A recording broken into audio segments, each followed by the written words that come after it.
विदेश सचिव ने ईरानी राजदूत से कहा है कि भारत जाने वाले जहाजों को सुविधा प्रदान करने की प्रक्रिया को जल्द से जल्द फिर से शुरू किया जाएगा।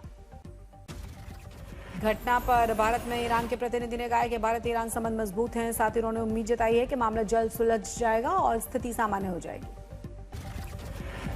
अमेरिका और ईरान के बीच सोमवार को होने वाली वार्ता में संशय बरकरार है। ईरान के उप विदेश मंत्री ने कहा है बातचीत के लिए दोनों ही अभी तक कोई तारीख नहीं तय की गई। तेल अवीव में सैकड़ों इजरायलियों ने विरोध प्रदर्शन किया। मेमोरियल डे से कुछ दिन पहले 7 अक्टूबर के हमले की सरकार की जांच की मांग की गई। ईरान ने अपना हवाई क्षेत्र और हवाई अड्डा खोलने का ऐलान किया। नागरिक उड्डयन संगठन के उप प्रमुख के अनुसार 4 फेज में खोले जाएंगे हवाई क्षेत्र। हॉर्मुज़ स्ट्रेट के ऊपरी सैनिक हवाई सेना की तैनाती हुई है। AH-64 अपाचे विमान के साथ गश्त लगाते दिखा अमेरिकी एयरफोर्स। मिडिल ईस्ट में तनाव के बीच USS अब्राहम लिंकन और USS ट्रिपोली पर सवार नाविकों को समुद्र में नियमित रूप से मिल रहा है तैयार भोजन। US नेवी ने तस्वीरें जारी की। ईरानी संसद के अध्यक्ष गलीबाफ ने अमेरिका के साथ युद्ध खत्म करने की बातचीत की प्रगति होने की बात मानी है, लेकिन उन्होंने माना है कि परमाणु कार्यक्रम और हॉर्मुज़ जैसे जटिल मुद्दों पर अभी भी दोनों ही पक्षों में एक राय नहीं। ईरानी अधिकारियों ने संघर्ष में हुए नुकसान को ताज़ा आंकड़े भी जारी कर दिए। ईरान के फाउंडेशन ऑफ मार्टियर्स के अनुसार अमेरिका और इजरायल के हमलों में अब तक कम से कम 3,468 लोग मारे जा चुके हैं। यरूशलेम में इजरायली सरकार की नीतियों और हिंसा के खिलाफ हर हफ्ते होने वाले विरोध प्रदर्शनों के लिए जमा हुए थे लोग। सैकड़ों प्रदर्शनकारियों शांति कार्यकर्ताओं ने इजरायली में हिस्सा लिया। सीजफायर के बाद दक्षिणी लेबनान में शुरू हुई घर वापसी। हजारों की संख्या में वाहनों पर सवार लोगों का सड़कों पर नजर आया हुजूम। फ्रांस की राजधानी पेरिस में स्ट्रेट ऑफ हॉर्मुज़ को लेकर अहम बैठक है। फ्रांस और ब्रिटेन की अध्यक्षता में यूरोप, एशिया और मध्य पूर्व में 40 देशों के नेता इस बैठक में शामिल। पश्चिम बंगाल में चुनाव की तारीखों के करीब आते ही बढ़ गई सियासी गर्मी। अपने अपने वादों और दावों के साथ मैदान में सभी दल।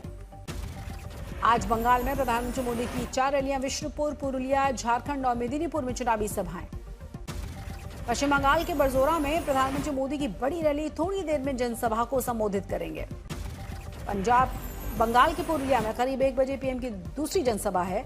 पुरुलिया के बाद झारग्राम में प्रधानमंत्री की तीसरी रैली। मेदिनीपुर में चौथी जनसभा के साथ प्रधानमंत्री का चुनावी अभियान समाप्त होगा। जंगल, महल और आदिवासी इलाकों पर बीजेपी का फोकस। देश के नाम संबोधन में PM मोदी ने महिला आरक्षण बिल अधिनियम को लेकर विपक्ष पर वार किया। कहा हम हारे नहीं हैं, हर रुकावट को हराएंगे। अपने लगभग 30 मिनट के संबोधन में प्रधानमंत्री मोदी ने महिलाओं से माफी मांगी। का महिला आरक्षण बिल पर हमारा आत्मबल अजेय, प्रयास नहीं रुकेंगे। प्रधानमंत्री मोदी ने अपने संबोधन में कांग्रेस, समाजवादी पार्टी, TMC और DMK जैसी पार्टियों पर हमला बोला। इन लोगों ने सदन में भी महिला अधिकारों की भ्रूण हत्या की। संबोधन के दौरान प्रधानमंत्री मोदी ने कांग्रेस पर बोला हमला। कहा देश की सभी बहन बेटियां कांग्रेस को करारा जवाब देंगी। राष्ट्र के नाम संबोधन में प्रधानमंत्री मोदी ने कहा नारी शक्ति वंदन बिल पास कराने को 66% वोट नहीं था, पर हम 100% महिलाओं का आशीर्वाद हासिल कर चुके हैं। पूर्वी उत्तर प्रदेश को लेकर मौसम विभाग का अलर्ट। अगले 2 से 3 दिनों तक लू चलने की संभावना। यूपी के कुछ जिलों में 45 डिग्री तक पहुंच सकता है पारा। मौसम विभाग ने लोगों से सावधान रहने की अपील की। यूपी की राजधानी लखनऊ में भी दिखाई दिया तेज गर्मी का असर। इस सीजन में पहली बार तापमान 40 डिग्री के पार। उत्तर प्रदेश के प्रयागराज जिले में हीट वेव का अलर्ट है। तापमान 43 डिग्री सेल्सियस के पार पहुंचा। वाराणसी में भी दिखाई दे रहा है तेज गर्मी का असर। तापमान 43 डिग्री के पार। महाराष्ट्र के गोंदिया में लोगों को कड़ी धूप से बचाने के लिए ट्रैफिक पुलिस का फैसला। दोपहर 12:30 बजे से 4 बजे तक सिग्नल्स बंद। सिग्नल बंद होने से 43 डिग्री तापमान के बीच नागरिकों को राहत मिलेगी। धूप में खड़े होकर इंतजार नहीं करना होगा। नागपुर के विदर्भ में भीषण गर्मी। वर्धा का तापमान 45 डिग्री के पार। अमरावती में भी 44 डिग्री के पार पहुंचा तापमान। राजस्थान के धौलपुर जिले में गर्मी के तीखे तेवर। तापमान 43 डिग्री के पास। छत्तीसगढ़ में तेज गर्मी और लू को देखते हुए सरकार का फैसला। 20 अप्रैल तक बंद रहेंगे सभी स्कूल। आज अक्षय तृतीया के पवित्र दिन चारधाम यात्रा का होगा औपचारिक शुभारंभ। खोले जाएंगे यमुनोत्री और गंगोत्री के कपाट। यमुनोत्री और गंगोत्री धाम के कपाट खोलने से पहले भव्य तैयारियां, दोनों ही मंदिरों को फूलों से सजाया गया। आज अक्षय तृतीया पर दोपहर 12:15 पर श्रद्धालुओं के लिए खुलेंगे गंगोत्री धाम के कपाट। 6 महीने तक देश विदेश के भक्त कर पाएंगे दर्शन। चारधाम यात्रा को लेकर गुलजार हुए बटकोट के बाजार, व्यापारियों के चेहरों पर खुशी। यमुनोत्री धाम के अहम पड़ाव पर बटकोट में तीर्थयात्रियों को जोरदार स्वागत, श्रद्धालुओं को मालाएं पहनाई गई। 22 अप्रैल को खोलेंगे बाबा केदारनाथ धाम के कपाट। बद्रीनाथ में 23 अप्रैल से दर्शन हो पाएंगे।